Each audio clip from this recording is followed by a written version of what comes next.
Hi hello வணக்கம் நண்பர் நண்பி நான் உங்க ரவீந்த் ஐக்யூடைய Z சீரிஸ் அப்படின்றது பட்ஜெட் செக்மெண்ட்டுக்கான சீரிஸ். அதுலேயும் அவங்க கடைசியாக கொண்டு வந்த IQoo Z7 அப்படின்றது இந்தியன் மார்க்கெட்டில் எந்த அளவுக்கு ஹைப் அப்படின்றது உங்க எல்லாருக்கும் தெரியும். ஆல்ரெடி இல்லை அந்த ஸ்மார்ட் ஃபோன் ப்ரைஸ் எல்லாம் இப்போ ஏற்றிட்டாங்க அப்படின்னாலுமே இப்போவுமே நமக்கு அந்த ஸ்மார்ட் ஃபோன் பார்த்திங்கன்னா ஆன்லைனில் வாங்க முடியல, அந்த அளவுக்கு டிமாண்டாக இருக்குது. ஸோ அந்த அளவுக்கு அது ஒரு நல்ல ஸ்மார்ட் ஃபோனாக ஃபீச்சர்ஸ் நிறைய விஷயங்கள் நல்லா கொடுத்து ப்ரைஸிங் கொண்டு வந்தப்போ நல்ல ப்ரைஸிங்கு கொண்டு வந்தாங்க. ஸோ அதனுடைய சக்ஸஸராக அடுத்து வரப்போகிற IQoo Z8 இதை பற்றின சில இன்ஃபர்மேஷன், இதை பற்றின லீக்ஸ்லாம் வந்திருக்கு. ஸோ அதை பற்றி தான் இந்த வீடியோவில் நான் உங்கள்கிட்ட ஷேர் பண்ணிக்க போகிறேன். ஸோ அதில் ஃபர்ஸ்ட் இந்த IQoo Z8 இந்த ஸ்மார்ட் ஃபோன் எதை ஃபோக்கஸ் பண்ண போகிறாங்கன்னு பார்த்தீங்கன்னா, அஃப்கோர்ஸ் இந்த ஸ்மார்ட் ஃபோனில் பர்ஃபார்மன்ஸை ஹைலைட்டாக ஃபோக்கஸ் பண்ண போகிறாங்க. அதையும் கேமர்ஸை பக்கமாக ஃபோக்கஸ் பண்ணி தான் இந்த ஸ்மார்ட் ஃபோன் அப்படின்றது எடுத்துகிட்டு வர போகிறாங்க. ஆக்சுவலி IQoo Z சீரிஸ் அப்படின்றது நமக்கு எல்லாருக்கும் தெரியும், பட்ஜெட் செக்மெண்ட்டுக்காக வரக்கூடிய சீரிஸ். ஸோ அந்த பட்ஜெட் செக்மெண்ட்டில் நமக்கு கிட்டத்தட்ட ஒரு மிட் ரேஞ்ச் ஃப்ளாக்ஷிப் செக்மெண்ட்டில் இருக்கக்கூடிய ப்ராசஸரை ஆக்சுவலி இன்க்ளூட் பண்ணி இந்த ஸ்மார்ட் ஃபோன் எடுத்துகிட்டு வர போகிறாங்க. ஸோ அப்படி என்ன ப்ராசஸர்ப்பா இந்த ஸ்மார்ட் ஃபோனில் எடுத்துகிட்டு வராங்க அப்படின்னு நீங்கள் கேட்டிங்கன்னா, மீடியாடெக்கோட Dimensity 8200 actually IQoo Neo 7. So அந்த ஸ்மார்ட் ஃபோனில் யூஸ் பண்ணியிருந்தாங்களே அந்த Dimensity 8200 அப்படின்ற ப்ராசஸர் தான் இந்த ஸ்மார்ட் ஃபோனில் நமக்கு இன்க்ளூட் பண்ணி எடுத்துகிட்டு வர போகிறாங்க. ஸோ Dimensity 8200 அப்படின்றது உங்கள் எல்லாருக்கும் தெரியும், பர்ஃபார்மன்ஸ் வைஸ் கேமிங் மாதிரியான விஷயங்களுக்கு 30,000 ரூபா செக்மெண்ட்டுக்கான ஒரு பர்ஃபார்மன்ஸ் கொடுக்கக்கூடிய, ஸோ அந்த செக்மெண்ட்டுக்கான ஸ்மார்ட் ஃபோன்ஸில் ஒரு நல்ல பர்ஃபார்மன்ஸ் கொடுக்கக்கூடிய ஒரு ப்ராசஸர். ஸோ அந்த ப்ராசஸர் தான் இவங்க என்ன பண்ண போகிறாங்கன்னா, பட்ஜெட் செக்மெண்ட்டில் 20,000 ரூபா செக்மெண்ட்லேயே நமக்கு இந்த ஸ்மார்ட் ஃபோனில் எடுத்துகிட்டு வர போகிறாங்க. ஸோ அதுதான் இந்த ஸ்மார்ட் ஃபோனுடைய ஒரு மெயின் ஹைலைட்டாக ஒரு செல்லிங் ஃபீச்சராகவே இந்த ஸ்மார்ட் ஃபோனில் IQoo Z8 சீரிஸ்க்கான ஸ்மார்ட் ஃபோனில் நமக்கு இருக்க போகுது. ஸோ கண்டிப்பாக பர்ஃபார்மன்ஸ் IQoo Z8ல் ஒரு சூப்பரான வேறு லெவலான கேமிங் பர்ஃபார்மன்ஸ் எல்லாத்தையும் நம்ம எதிர்பார்க்கலாமே. இது கூட கேமிங்க்கு ரெண்டாவது என்ன முக்கியம், ரெஃப்ரெஷ் ரேட். ஸோ அந்த வகையில் இங்கே ரெஃப்ரெஷ் ரேட்டையும் இம்ப்ரூவ் பண்ணுறாங்க. ஆக்சுவலி ப்ரீவியஸாக IQoo Z7ல் பார்த்தோம்னா நமக்கு 90 ஹெர்ட்ஸ்க்கான ரெஃப்ரெஷ் ரேட் தான் கொடுத்துருந்தாங்க. பட் அதை காம்பன்சேட் பண்ணுற விதமாக நமக்கு AMOLED டிஸ்பிளே அப்படின்ட்டு தாங்க நமக்கு கொடுத்துருந்தாங்க, இந்த டிஸ்பிளே ஃபிங்கர் பிரிண்ட்ஸ்க்கான மாதிரியான விஷயங்கள்லாம். ஸோ IQoo Z7ல் இருந்துச்சு. பட் ஆனால் இந்த ஸ்மார்ட் ஃபோன் பார்த்தீங்கன்னா பக்காவாக கேமர்ஸை ஃபோக்கஸ் பண்ணி ரெஃப்ரெஷ் ரேட்டை பிக் பண்ணுறாங்க. 144 ஹெர்ட்ஸ்க்கான ரெஃப்ரெஷ் ரேட்கான சப்போர்ட்டோட இந்த IQoo Z8 அப்படின்ற ஸ்மார்ட் ஃபோன் நமக்கு வரப்போகுது. பட் ரெஃப்ரெஷ் ரேட்டை இன்க்ரீஸ் பண்ணுறாங்களே, அதுக்காக டிஸ்பிளேவுடைய பேனலை டவுன்கிரேட் பண்ணுறாங்க. ஆக்சுவலி இங்கே பார்த்தீங்கன்னா LCD பேனலுக்கான டிஸ்பிளே, IPS LCD பேனலுக்கான டிஸ்பிளே தான் இருக்கும் அப்படின்ற மாதிரி தான் இப்போதைக்கு சொல்லப்படுறாங்க.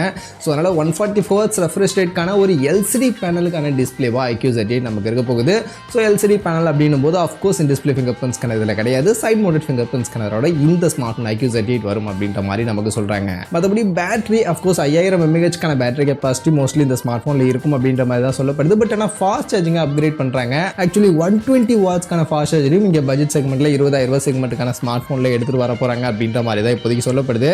ஸோ அந்த வகையில் பார்க்கும்போது கம்ப்ளீட்டில் நமக்கு கேமர்ஸ் எல்லாம் ஃபோக்கஸ் பண்ணி, கேமர்ஸ்க்கு ஃபாஸ்ட் சார்ஜிங்கும் பெட்டராக இருக்கும்போது நம்ம சீக்கிரமாக அந்த ஸ்மார்ட் ஃபோனை சார்ஜ் பண்ணி நம்மளால் கேம் ப்ளே பண்ண முடியும். ஸோ அந்த மாதிரி எல்லாத்தையுமே fast charging, performance, display refresh rate மாதிரியான இந்த விஷயங்கள்லாம் ஃபோக்கஸ் பண்ணி தான் IQoo Z8 ஸ்மார்ட் ஃபோன் அப்படின்றது நமக்கு மார்க்கெட்டில் வரப்போகுது.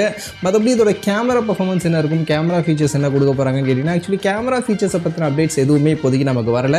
பட் மோஸ்ட்லி கேமராவில் அப்கிரேட் எதுவுமே இருக்காது அப்படின்ற மாதிரி தான் சொல்கிறாங்க. ப்ரீவியஸாக நமக்கு IQoo Z7ல் இருந்த அதே கேமரா மோஸ்ட்லி வரதுக்கான வாய்ப்புகள் இருக்குது, இல்லை அதை விட டவுன்கிரேட் பண்ணி வரதுக்கான வாய்ப்புகள் இருக்குது அப்படின்ற மாதிரி தான் சொல்கிறாங்க. ஸோ IQoo Z7ல் பார்த்தோம்னா நமக்கு 64 மெகா பிக்சல் பிரைமரி OISக்கான சப்போர்ட்டர் நம்ம கொடுத்துருந்தாங்க.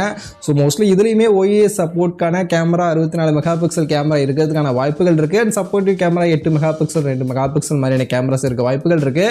பட் அந்த 64 மெகா பிக்சல் பிரைமரியில் யூஸ் பண்ண போகிற சென்சார், ஸோ அங்கே தான் அவங்க ஆப்பு வைப்பாங்க. ஸோ என்ன சென்சார் யூஸ் பண்ண போகிறாங்க அப்படின்றது தெரியல. மேபி ஆம்னிவிஷன் சென்சாரோட மேபி எடுத்துகிட்டு வந்து நம்ம கொஞ்சம் ப்ரைஸ் கட் பண்ணணும் அப்படின்றதுக்காக அதெல்லாம் கொடுக்கறதுக்கான வாய்ப்புகளும் இருக்குது. பட் கேமராவை பற்றின அப்டேட்ஸ் எதுவும் இப்போதைக்கு IQoo Z8 பற்றி நமக்கு இல்லை. ஸோ அதனால் அதை பற்றி நம்ம பொறுமையாகவே பார்ப்போம். பட் கேமரா மோஸ்ட்லி நமக்கு IQoo Z7ல் இருக்கக்கூடிய அதே கேமரா ஃபீச்சர் இருக்குது, வாய்ப்புகள் இருக்குது. செல்ஃபி கேமரா கண்டிப்பாக 16 மெகா பிக்சல் செல்ஃபி, அதெல்லாம் சேஞ்சஸ் இல்லை.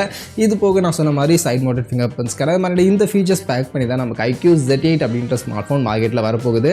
அண்ட் இந்த ஸ்மார்ட் ஃபோன் ஃபஸ்ட்டு சைனா மார்க்கெட்டில் தான் வரும் அப்படின்ற மாதிரி தான் சொல்கிறாங்க. சைனா மார்க்கெட்டில் அடுத்து ஒரு 2-3 மாதத்துக்குள்ளே வந்துடும் அப்படின்ற மாதிரி சொல்கிறாங்க. அது தொடர்ந்து இந்தியன் மார்க்கெட்லையும் ரொம்பவே கூடிய சீக்கிரம் IQoo Z8 கொண்டு வரதுக்கான பிளானில் இருக்காங்க அப்படின்ற மாதிரி தான் சொல்லப்படுது. ஏன்னா IQoo Z7 நம்ம எல்லாருக்கும் தெரியும், ஆல்ரெடி மார்க்கெட்டில் கிடைக்கவே மாட்டுது, சேலுக்கே கொண்டு வர மாட்டாங்க, எப்போவாது தான் கொண்டு வராங்க, டக்குன்னு எடுத்துகிட்டு போயிடுறாங்க. ஸோ அதனால் இந்த IQoo Z8 கூடிய சீக்கிரமே கொண்டு வரதுக்கான பிளானில் இருக்கிறதா ஒரு சில லீக்ஸ் எல்லாம் இப்போதைக்கு இன்டர்நெட்டில் வந்துகிட்டு இருக்கு. மற்றபடி IQoo Z8 இந்த ஸ்மார்ட் ஃபோனில் இருக்கும் அப்படின்னு சொல்லக்கூடிய இந்த ஃபீச்சர்ஸை பற்றிலாம் நீங்கள் என்ன நினைக்கிறீங்க? அண்ட் இந்த ஃபீச்சர்ஸோட இந்த ஸ்மார்ட் ஃபோன் என்ன ப்ரைஸிங்க்கு எடுத்துகிட்டு வந்தால் கரெக்டாக இருக்கும் அப்படின்னு நீங்கள் நினைக்கிறீங்க? ஆக்சுவலி IQoo Z சீரிஸ் அப்படின்னும் போது கண்டிப்பாக அண்டர் 20,000 செக்மெண்ட்டில் வரதுக்கான வாய்ப்புகள் இருக்குது. மோஸ்ட்லி நான் எதிர்பார்க்குறது பேஸ் வேரியண்ட்டாக 6GB 128GB வேரியண்ட்டை வச்சு 20,000 ரூபா மாதிரியான ப்ரைஸிங்க்கு இந்த ஸ்மார்ட் ஃபோனை கொண்டு வருவாங்க. 19,999 அப்படின்ற மாதிரியான ப்ரைஸிங்க்கு கொண்டு வருவாங்க அப்படின்ற மாதிரி தான் இப்போதைக்கு நான் பர்சனலி எதிர்பார்க்குறேன். மறுபடியும் பார்ப்போம் IQoo Z8 எப்படி வருது அப்படின்னா. மறுபடியும் இந்த IQoo Z8 பற்றி நீங்கள் என்ன நினைக்கிறீங்க அப்படின்ற உங்கள் ஒப்பீனியன் கமெண்ட் செக்ஷனில் வந்து ஷேர் பண்ணிக்கங்க.